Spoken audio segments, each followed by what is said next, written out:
Всем привет! Вы на канале Green Mersin, и с вами я, Дарья Шаник. А это значит, что у вас есть небольшой перерыв на ароматную чашечку кофе, а у меня для вас полезная информация о Турции. Сегодня мы с вами поговорим о переезде в Турцию на ПМЖ, а конкретно в город Мерсин.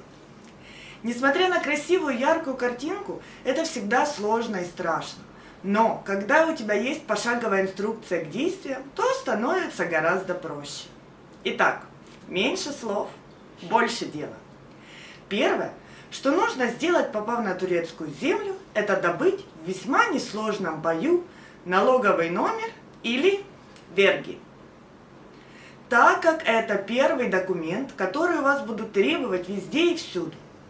Без него невозможно открыть счет в турецком банке, приобрести недвижимость, оформить коммунальные платежи в арендованной квартире и, конечно же, организовать бизнес. Поэтому мы первым делом, после похода на море, конечно же, отправляемся в налоговую службу в городе, в который вы выбрали для проживания. В нашем случае это Мерсин, Верги, Дариси, Башканлы. Можно именно так забить в Google карту, и современное чудо техники доставит вас в нужную организацию, или же воспользоваться активной ссылочкой, которую я оставлю вам ниже. Процесс получения налогового номера весьма прост, настолько, что вы вполне справитесь даже без знания языка. При себе нужно иметь загранпаспорт и его ксерокопию. Получение налогового номера является абсолютно бесплатным, поэтому не верьте никому, кто пытается убедить вас в обратном. Итак, потратив 15 минут на заполнение нехитрых анкет, вы становитесь счастливым обладателем налогового номера или верги. Едем дальше.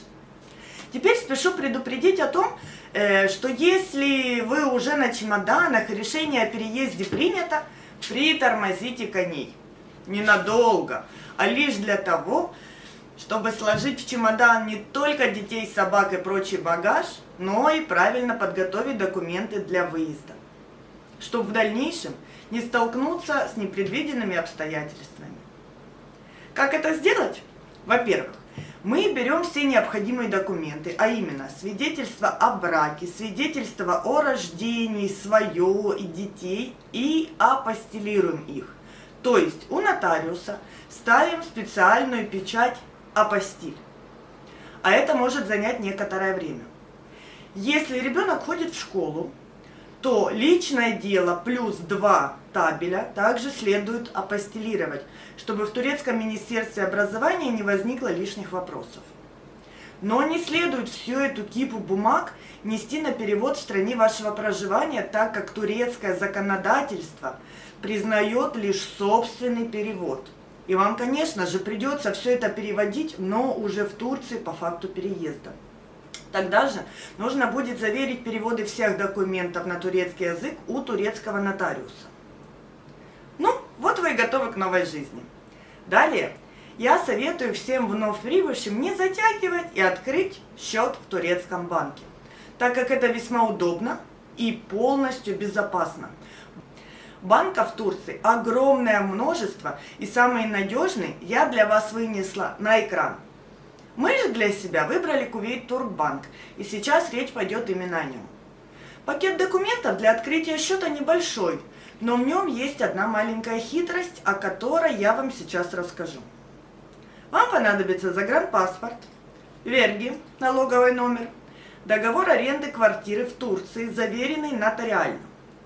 Если же вы еще не определились с жильем, договора аренды у вас пока нет, а наличные с собой вам все же носить неохота, как было в нашем случае, то подойдет любая квитанция об оплате коммунальных счетов на ваше имя из вашей страны не старее 3-месячной давности. Так что лучше перестраховаться и взять ее с собой в дорогу из дома.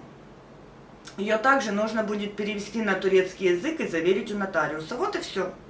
Никаких комиссий за снятие наличных, оплату различного рода счетов, покупку товаров не изымается. То есть все движения по вашему счету происходят с 0%.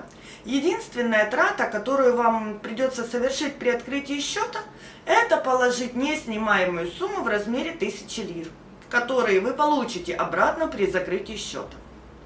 вам выдается на руки две карты. Одна главная, с основным счетом, и вторая дополнительная для покупок в интернете. Сделано это для того, чтобы дополнительно обезопасить ваш основной счет от взломов, недобросовестных сайтов и прочих неприятностей. У банков Кувейт Туркбанка есть меню на русском, арабском, английском, немецких языках, что существенно облегчает снятие наличных без знания турецкого языка. Есть и еще одна удобная функция. Это снятие наличных с помощью QR-кода через ваш телефон. Поэтому карту носить с собой везде и всюду вовсе не обязательно, и можно не переживать, что останетесь без денег, если вашу карту вдруг проглотит банкомат. И, кстати, если вдруг с вами случится такое ЧП, не паникуйте и не ждите, пока вам достанут вашу карту, так как этого не случится. Просто идите в отделение вашего банка, и в течение 10 минут вам выдадут новую карту, так как проглоченная уже заблокирована и не подлежит восстановлению.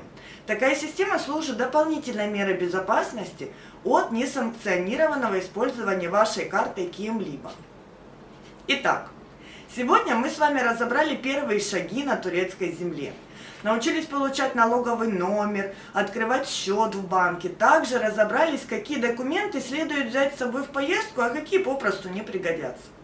Я надеюсь, что была вам полезна.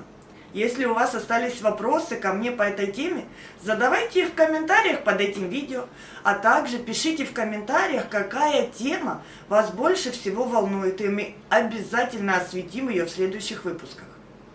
Меня можно всегда найти на платформах Instagram и Telegram под ником Green Mersin. И, кстати, не поленитесь заглянуть туда, там тоже много чего интересного.